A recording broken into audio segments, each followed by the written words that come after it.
Daniel declares probation is closing.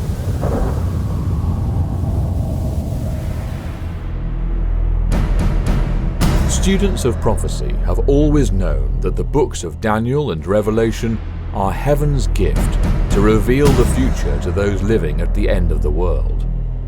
The closing verses of Daniel 11, with its talk of a king of the north and a king of the south, has long been presumed to occur in the future.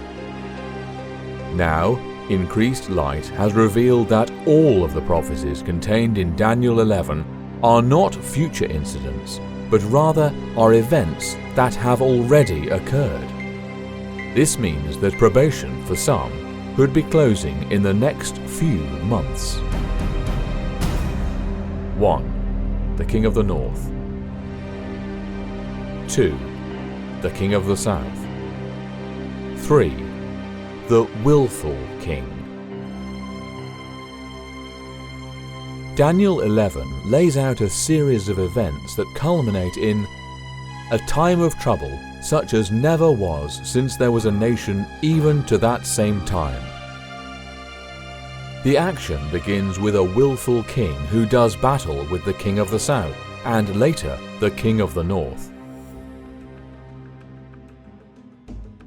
And the king shall do according to his will, and he shall exalt himself, and magnify himself above every god, and shall speak marvelous things against the God of gods, and shall prosper till the indignation be accomplished, for that is determined shall be done. Neither shall he regard the God of his fathers, nor the desire of women, nor regard any god, for he shall magnify himself above all. But in his estate shall he honor the God of forces, and a God whom his fathers knew not shall he honor with gold and silver and with precious stones and pleasant things. Thus shall he do in the most strange holes with a strong God, whom he shall acknowledge and increase with glory, and he shall cause them to rule over many, and shall divide the land for gain. And at the time of the end shall the king of the south push at him, and the king of the north shall come against him like a whirlwind, with chariots and with horsemen, and with many ships, and he shall enter into countries, and shall overflow and pass over. He shall enter also into the glorious land, and many countries shall be overthrown, but these shall escape out of his hands, even Edom and Moab, and the chief of the children of Ammon. He shall stretch forth his hand also upon the countries, and the land of Egypt shall not escape. But he shall have power over the treasures of gold and of silver, and over all the precious things of Egypt, and the Libyans and the Ethiopians shall be at his steps. But tidings out of the east and out of the north shall trouble him. Therefore he shall go forth with great fury to destroy, and utterly to make away many. And he shall plant the tabernacles of his palace between the seas in the glorious holy mountain. Yet he shall come to his end, and none shall help him.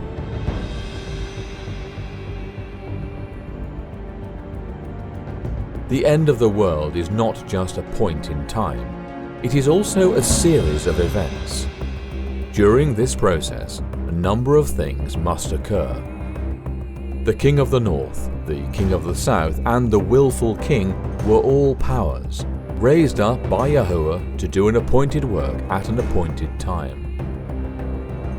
The identity of these three powers is of great significance to those living on earth at this time. Knowing who they are reveals where we are in the stream of history. The king of the north is the Ottoman Empire. The king of the south is Egypt. The willful king is Napoleon, France. The willful king. The willful king who exalted and magnified himself above every god, who honoured the God of forces and a God whom his fathers knew not, is none other than Napoleon Bonaparte and the country of France. Napoleon was raised up by Yahuwah to act an important part in closing events. On February 20th, 1798, General Louis-Alexandre Berthier, acting on Napoleon's orders, took Pope Pius VI a prisoner. This was an incredibly audacious act, one unheard of and completely unprecedented up to that time. Kings had trembled at the displeasure of popes. Despite being Holy Roman Emperor, Henry IV had knelt in the snow for 3 days before Pope Gregory VII would forgive him for calling the Pope a false monk and a usurper. Napoleon did more than sling words. He actually took the Pope prisoner. This daring move marked the end of 1,260 years of papal domination, prophesied by Daniel. And he shall speak great words against the Most High, and shall wear out the saints of the Most High, and think to change times and laws. And they shall be given into his hand until the time and times and the dividing of time. John the Revelator had predicted the ending to this long time span, declaring, "And I stood upon the sand of the sea, and saw a beast rise up out of the sea, having 7 heads and 10 horns, and upon his horns 10 crowns, and upon his heads the name of blasphemy. And I saw one of his heads as it were wounded to death, and his deadly wound was healed, and all the world wandered after the beast." A deadly wound was inflicted upon the papacy when France, the willful king of Daniel 11, took the Pope a prisoner. It brought to an end 1,260 years of papal dominance and started the time of the end. And at the time of the end shall the king of the south push at him, the willful king. In the same year that France took the Pope prisoner, the very year the time of the end began, Egypt, the king of the south, fulfilled prophecy and pushed at France, the willful king. Egypt, under the rule of the Mamluks, had virtually destroyed French trade with Egypt. Egypt's destruction of her trade with France was not a huge offence. Egypt merely pushed at France. France's response, however, set off a long chain of reactions with some very unintended consequences. Just months later, on July 1st, 1798, Napoleon led an invasion of Egypt. He assumed the Ottoman Empire would be grateful at best, neutral at worst, for the French overthrow of the Mamluks, who themselves had previously fought against the Ottoman rule. This rather naive assumption was proven false when, on August 1st, 1798, British Admiral Horatio Nelson destroyed the French fleet. Any real chance that the Ottoman Empire would accept the French conquest ended after Nelson destroyed the French fleet at the Battle of the Nile. British diplomacy at Istanbul was now able to steer the empire toward outright opposition, and on 9th September 1798, the Ottoman Empire declared war on France. Napoleon now had to face the real danger of invasion by land and by sea. 2 Ottoman armies were to be involved in the invasion. The army of Damascus was to advance through Syria and Palestine and attack Egypt across the Sinai. Another army, to be formed on Rhodes, would, with the protection from the Royal Navy, land near the Nile. The French would be surrounded and outnumbered. This was a complete fulfillment of Daniel 11:40-41. And at the time of the end shall the king of the south push at him, and the king of the north shall come against him like a whirlwind, with chariots, and with horsemen, and with many ships. And he shall enter into the countries, and shall overflow and pass over. He shall enter also into the glorious land, and many countries shall be overthrown. Many countries were overthrown, and Egypt ended up paying a tribute to the Ottoman Empire in accordance with the sure word of prophecy which had declared, "The land of Egypt shall not escape, but he shall have power over the treasures of gold and of silver, and over all the precious things of Egypt." Russia and Persia, neighbouring the Ottoman Empire, began annexing parts of the empire bordering their territories. This enraged the Ottoman Empire, which reacted with great anger, eventually leading to the genocide of the Armenian Christians under suspicion that they had aided Russia. According to the International Association of Genocide Scholars, more than 1 million Armenians were exterminated through direct killing, starvation, torture, and forced death marches. The Ottoman Empire, the King of the North, did indeed go forth with great fury to destroy and utterly to make away many. Yet he shall come to his end, and none shall help him. Only a few years later, the King of the North came to his end, and none helped him. Just as Napoleon was the sword of Yahuwah to give a deadly wound to the papacy, Mustafa Kemal was raised up by Yahuwah to give Islam a deadly wound. Kemal was a war hero in the Turkish War of Independence, driving the British, French and Greeks from Turkey. Kemal used his popularity to establish the Republic of Turkey and was its first president. Kemal was a brilliant strategist and a skilled statesman. He wanted to modernize Turkey, and he did this by divorcing her from the Islamic religion that had been an integral part of the Ottoman Empire. Kemal and his associates started to publicly question the value of religion and held the view religion was not compatible with modern science and secularism was imperative for modernity. Thus, Kemal's regime began step by step to implement the Kemalist ideology with a radical reformation of the Turkish society with the aid of modernizing Turkey from the remnants of its Ottoman past. One of the first things Kemal did was to abolish the Ottoman Sultanate and transform the Caliphate into a mere figurehead. The Caliphate had existed since the death of the Prophet Muhammad and was revered as a religious authority by Muslims in many different countries. Within a year and a half of eliminating the Sultanate, Kemal abolished the Caliphate as well. The incredible reforms initiated by Kemal were very far-reaching and were completely unprecedented. No Muslim in a Muslim country had ever brought about such reforms. To name just a few of the reforms Kemal propagated, the constitution of the Republic of Turkey was changed so Islam was no longer the state religion. Sharia law was replaced with European legal codes. Women's hijabs were ridiculed and banned from all public buildings. The solar Gregorian calendar replaced the lunar Islamic calendar. Religious schools were closed. The Ministry of National Education oversaw all religious instruction.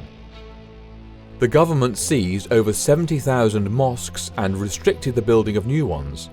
The confiscated mosques were converted to museums or were used for secular purposes. The government appointed muftis and imams and kept oversight of them. The Muslim call to prayer was banned in Arabic. Henceforth it must be made in Turkish.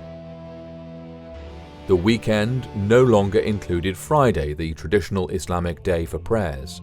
Instead, the weekend followed the European example of having Saturday and Sunday for days off work.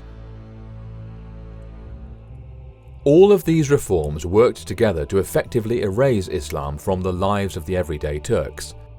Despite the best efforts of religious-minded Turks to preserve their heritage, language and religion, the government's pressure to adopt secular ideas was too much.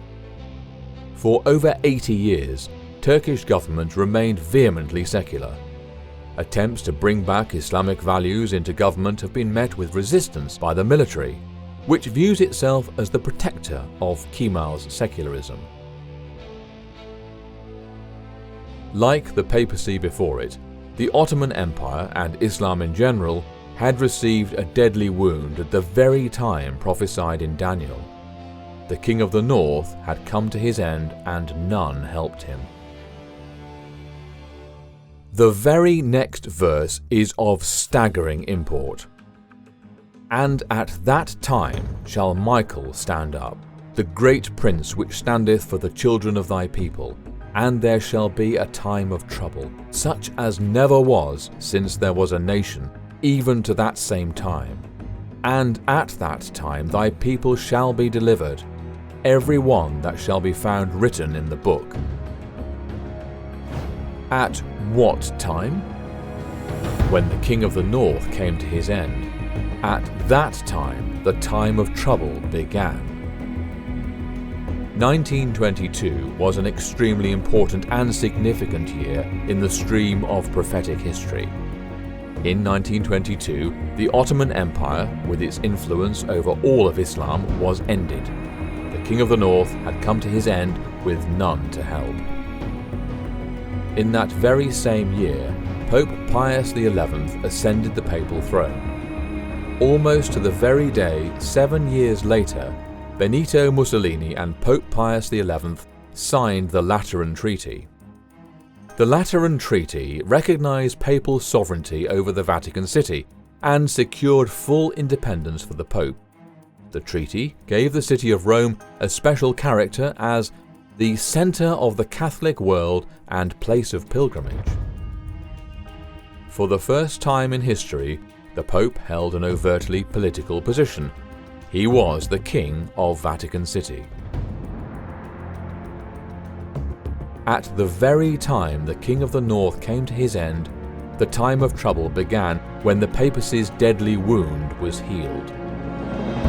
When the deadly wound was healed, the count of the 8 kings spoken of in Revelation 17 verses 10 to 11 began. There can be no doubt that the fall of the Ottoman Empire in 1922, dovetailing with the start of the count of the 8 kings, perfectly fulfills Daniel 11 verse 45. The time of the end began in 1798 when the papacy received a deadly wound.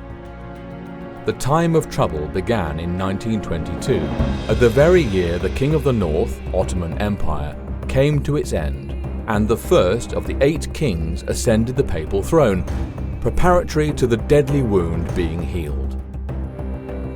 Many have assumed that the period of time when the 7 last plagues are poured out is the only time of trouble referenced in Scripture. However, the time of trouble spoken of in Daniel 12 verse 1 is much broader. While it does include the 7 last plagues, it also encompasses time since 1922. More people have lost their lives during the 20th century than at any other time period in history. War.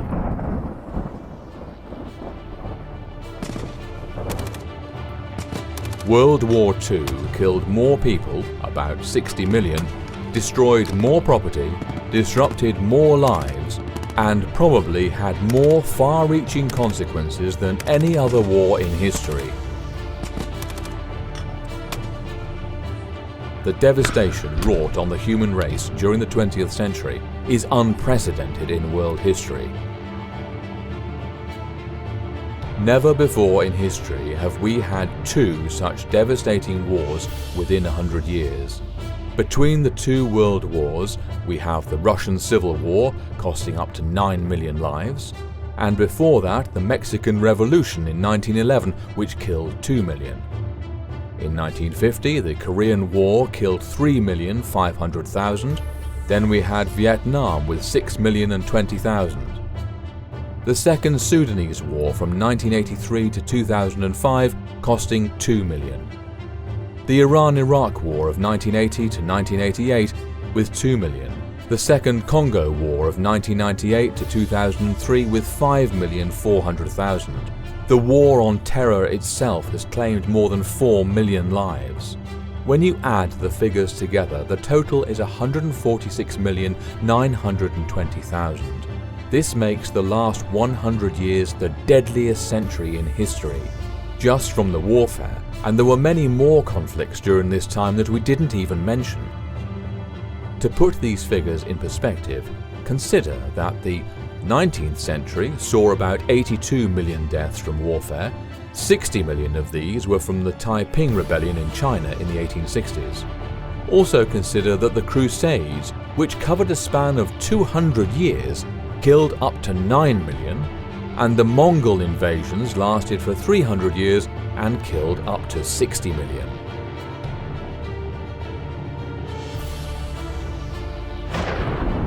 Famine. But these statistics reveal only deaths due to war. Stalin's terror famine, an artificially created disaster, claimed over 17 million lives in 1932 to 1933 alone. The Great Famine of China, which took place from 1958 to 1961, is one of the greatest tragedies in recorded history, killing between 14 and 40 million people. The typical estimate is generally placed around 30 million people. To compare this number with other major human death tolls, World War II may have killed 80 million people in total. But while these people were starving, information about the famine was greatly suppressed, and what did get out about the harvest figures was manipulated. And these are but two of the many famines the world has seen since 1922. Disease. Hundreds of millions have died due to disease since the time of trouble began, and despite medical advances, the diseases are getting more virulent and harder to treat. Natural disasters. So-called natural disasters have claimed the lives of hundreds of million more. The suffering experienced boggles the mind. The new norm is record-breaking extremes in heat, in drought, in cold, in hurricane strength, in precipitation. There were only 78 natural disasters reported in 1978, as opposed to 348 in 2004. And in the years since then, the numbers have skyrocketed, as have the deaths from these events. Truly, the years since 1922 have been a time of trouble, such as never was since there was a nation even to this same time. It is during this time of trouble that Michael stands up. Scripture records, "And at that time shall Michael stand up, the great prince which standeth for the children of thy people." The act of Michael standing up signifies that probation is about to close for all of humanity. It is a judicial act signifying that the door of mercy has closed. Pope Francis, the eighth and final king, is an old man in poor health. He does not have many more years left to live. And yet, the prophecies of Daniel reveal probation closes during his pontificate. The warning is therefore clear. Probation will close sooner than anyone can imagine. Probation closes first with those who have had the most light. Once sealed, they will take the final warning to those who have never heard or understood the truth. The Apostle Peter warned, "But the day of Yahushua will come as a thief in the night, in the which the heavens shall pass away with a great noise, and the elements shall melt with fervent heat, the earth also, and the works that are therein shall be burnt up. Seeing then that all these things shall be dissolved, what manner of persons ought ye to be in all holy conversation and godliness, looking for and hasting unto the coming of the day of Yah, wherein the heavens being on fire shall be dissolved, and the elements shall melt with fervent heat? Wherefore, beloved, seeking that ye look for such things, be diligent that ye may be found of him in peace, without spot and blameless." Now is the most solemn time in which to be living. There are very few events left before Yahushua is seen in the clouds of glory. The only thing standing between the earth and the final test is the falling of the trumpets. Under these dreadful judgments during the first woe, demons will pose as aliens and invade Earth, causing widespread terror, panic, and pain. In the ensuing panic, Pope Francis, as a widely respected religious leader, will be exalted to be the head of the New World Order, as foretold in Revelation 17. At that time, Pope Francis and the allied powers of evil will wage the fiercest war ever seen against Yahuwah and his law-abiding followers. The false Sabbath will be enforced, and the true Sabbath will be outlawed throughout the countries of the world. The time for character perfection is almost over. Every sin and defect must be overcome now. All who love Yahuwah will surrender fully to him and be cleansed of every defilement. All will make self-sacrificing efforts to win the lost to him. The end is here. Yahushua is on his way. Get ready. Get ready. You are almost out of time.